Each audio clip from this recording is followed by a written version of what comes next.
ينسيك لا تتذكر سلام على من يشكر لما تذل روحك قل يا ربي يا معز.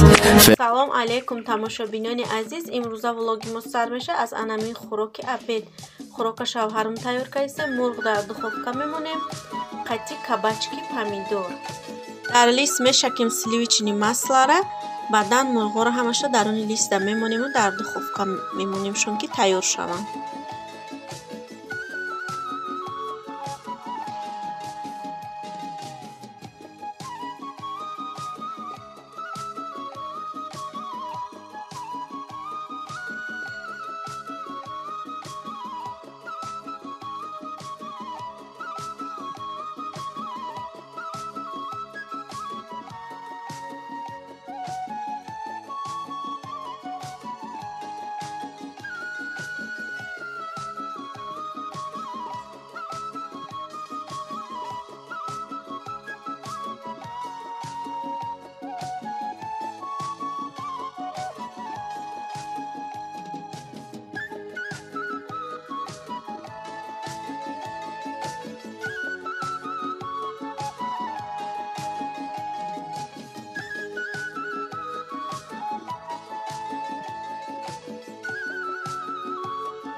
تماشابینان عزیز خوراک ما تیار شد. انمی خیلی آمد خوراک ما.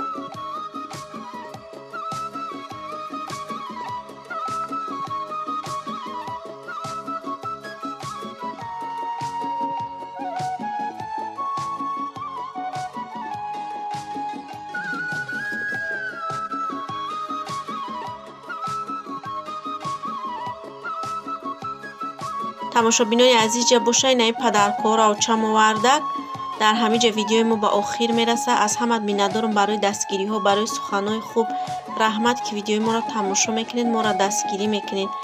از همه میندارم.